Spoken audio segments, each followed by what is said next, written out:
Hola, ¿cómo están? Bienvenidos a las noticias económicas. La Reserva Federal de Estados Unidos comunicó este miércoles que mantendrá los tipos de interés entre el 5,25 y el 5,50%, su nivel más alto en 22 años. Es el segundo anuncio consecutivo sin cambios en este sentido. El Banco Central estadounidense aseguró que su decisión brindaría a los responsables el tiempo necesario para evaluar información adicional y sus implicaciones en la política monetaria. Sin embargo, la Fed también dejó la puerta abierta a un posible aumento de tasas. Afirman que su objetivo es tratar de frenar la inflación hasta dejarla en un 2%, pero sin afectar la fortaleza de la economía nacional. Vamos en busca del análisis. Nuestra compañera Ana Nieto en Nueva York tiene los detalles. Ana, no se cierra la puerta a más subidas de tasas. ¿Por qué se resiste el presidente de la Fed, Powell, a poner el punto final a la campaña de subidas? Pues porque, aunque la medida preferida de la Fed para la inflación pasó del 7,1 en 2022 a 3,4 actualmente, no es el 2% que están buscando. Es más, ha dicho el presidente de la Reserva Federal que el camino al 2% sigue siendo largo y que va a haber altibajos. Además, ha afirmado en rueda de prensa que meses de buenos datos solamente son el inicio del camino y que la Fed, de momento, no ve a su política lo suficientemente restrictiva como para dejar de subir las tasas de interés. En cuanto a las expectativas, ha rechazado que si se hace una pausa más, y sería la tercera en diciembre, eso significaría que ya no iba a haber más subidas, que es algo que los mercados están contemplando. Pero Powell ha dicho que si en 2024 se necesita una nueva subida de tasas de interés, la habrá. En cualquier caso, reconoce que la subida de los rendimientos del mercado de bonos, que está presionando al alza los tipos de interés a largo plazo, es decir, los que tienen las hipotecas, los que tienen todos los préstamos como para comprar un coche o hacer inversiones empresariales, están subiendo. Eso reduce la necesidad de subir las tasas de interés a corto plazo, que es lo que hace la Fed, pero estarán pendientes de ello. Ana, la Fed dice que la economía se expande por encima de las expectativas. ¿Se espera una recesión para rebajar la inflación? Bueno, es que la fortaleza de la economía, que avanza en el tercer trimestre a un ritmo del 4,9%, no deja de sorprender. Y, de hecho, Powell ha dicho que la expansión está muy por encima de las expectativas. No obstante, ha dicho que la recesión no está en los cálculos de la Reserva Federal y ha dicho que, en cualquier caso, que parte de la rebaja de la inflación que hasta ahora hemos tenido se debe a la normalización de los factores que alteraron los precios a partir de la COVID, que esa normalización estamos ya casi al final del ciclo y que a partir de entonces se van a empezar a notar mucho más los efectos de las subidas de las tasas de interés, lo que va a poner más presión en la economía, más presión en el mercado laboral, por lo cual vamos a tener que esperar peores datos de los que estamos viendo ahora. No obstante, Powell también ha dicho una cosa, y es que los salarios ya se están restringiendo, ya no están subiendo tanto y están más en línea con el 2% de inflación que se está buscando por parte de la Fed. Vaya, que en cuestión de tasas no está ni mucho menos todo dicho. Muchísimas gracias por el análisis, Ana. Bueno. Tras años de debate, este 1 de noviembre entra en vigor en Colombia el llamado impuesto saludable. Su objetivo es hacer que los alimentos con alto contenido en azúcar, sal y grasas saturadas resulten menos atractivos para los consumidores. En otros alimentos, el impuesto afectará a los ultraprocesados y bebidas azucaradas. La medida impone una tasa progresiva inicial del 10%, que hasta 2025 subirá a 20%. Los críticos se quejan de que el gravamen perjudica especialmente los hábitos alimentarios de los sectores más pobres. El gobierno afirma querer acabar con unos patrones alimentarios poco saludables, pero muy extendidos.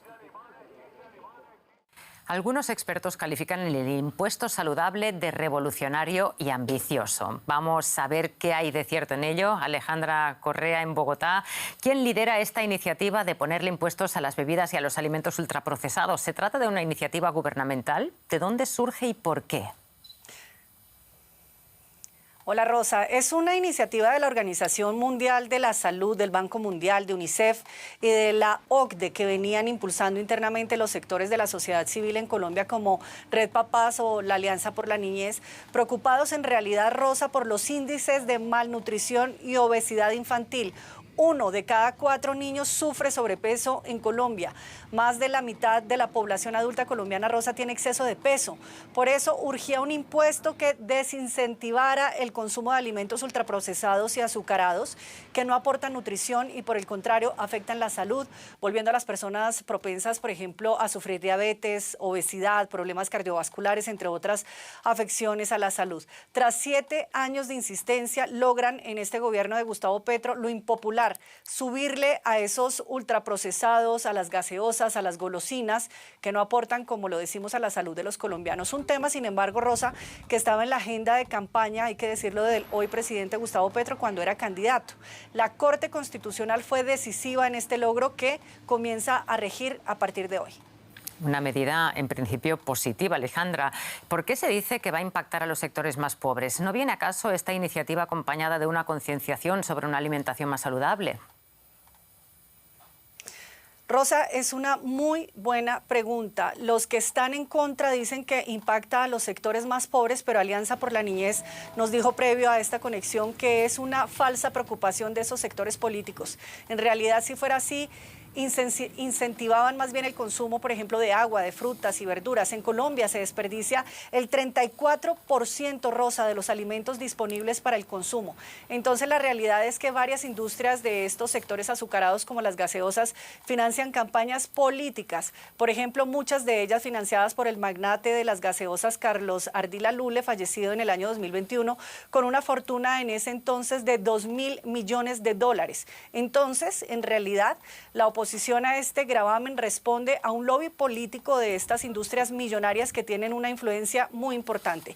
Y aunque no quedó explícita una campaña, como me lo preguntas, hacia una alimentación más saludable, según se lee en esta nueva ley, habrá un impuesto más amplio para el sector de la salud, Rosa. Interesante lo que nos cuentas. Muchísimas gracias, Alejandra Correa, desde Bogotá. Líderes mundiales, académicos y expertos de la industria tecnológica asistieron cerca de Londres a la primera conferencia mundial sobre los riesgos de la inteligencia artificial. Estados Unidos, China, la Unión Europea y una veintena de otros países firmaron en Reino Unido la declaración de Bletchley para un desarrollo seguro de la IA. Esta tecnología tiene un enorme potencial, pero también plantea graves riesgos. Bletchley Park, en Buckinghamshire. Aquí un equipo encabezado por Alan Turing descifró el código Enigma, cambiando el rumbo de la Segunda Guerra Mundial. Ahora los líderes globales y expertos de la industria esperan resolver el enigma de la inteligencia artificial. Sam Altman, director ejecutivo de OpenAI, explicó sus riesgos ante la Comisión Judicial del Senado de Estados Unidos. Mi mayor temor es que nosotros, nuestra tecnología, nuestra industria, cause grandes daños a la humanidad. Creo que esto podría suceder de muchas formas diferentes. Son imágenes como estas de China las que acrecientan los temores sobre el rumbo de la inteligencia artificial, reconocimiento facial en espacios públicos, vigilancia y control gubernamental total dirigido por máquinas, no por humanos. A principios de la semana, el presidente estadounidense Joe Biden firmó un decreto presidencial para limitar el uso y desarrollo de la IA, prohibiendo la creación de armas y deepfakes. Biden espera abordar los riesgos de la IA sin prescindir de sus ventajas. Veremos más cambios tecnológicos en los próximos 10, incluso 5 años de los que hemos visto en los últimos 50, es un hecho. Y la tecnología de nuestro tiempo, la inteligencia artificial, ya está acelerando esos cambios y lo hará a una velocidad aún mayor. La IA ya está entre nosotros. Mientras Estados Unidos actúa rápidamente con este decreto, la Ley de Inteligencia Artificial de la Unión Europea no empezará a regir sino hasta en el 2026. Mucho tiempo, dada la rapidez con que evoluciona esta tecnología. Los expertos esperan que los gobiernos puedan imponer regulaciones estrictas a una industria que ofrece grandes oportunidades, pero que también podría dañar a la humanidad en Bletchley Park, 80 años después de haber descifrado el código Enigma. Uruguay es conocido por ser uno de los países más prósperos de América Latina. Tiene un alto ingreso per cápita, bajos niveles de desigualdad y apenas existe pobreza extrema, según el Banco Mundial. Pero, según cifras oficiales, en Montevideo, la capital, existen casi 3.000 personas sin hogar, un aumento del 24% desde 2021. Los autos sin guantes.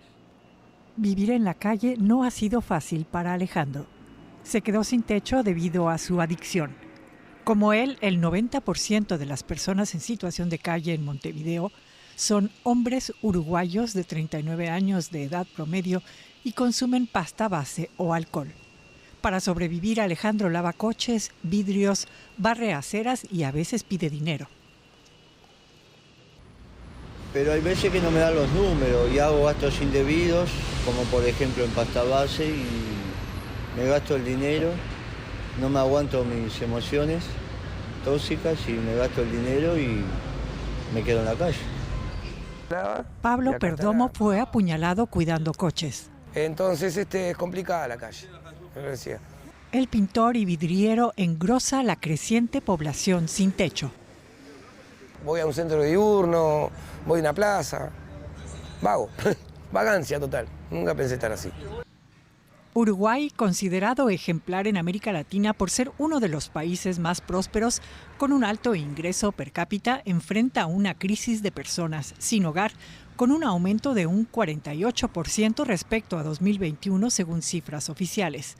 En Montevideo, la mitad de las cerca de 1.400 personas que duermen en la calle son expresidiarios, pero el consumo de drogas es uno de los grandes desafíos. El 92% de las personas que están durmiendo en intemperie tienen un uso problemático de sustancias.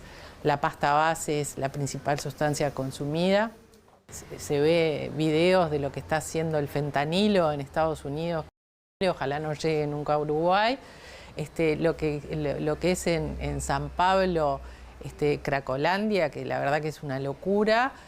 Los que buscan refugio quieren estar un poco mejor, pero hay otros que prefieren pasar la noche en la calle, aunque se congelen de frío. Y con esto ponemos punto final a esta edición de Economía. En nombre de todo el equipo, gracias por elegirnos y hasta pronto.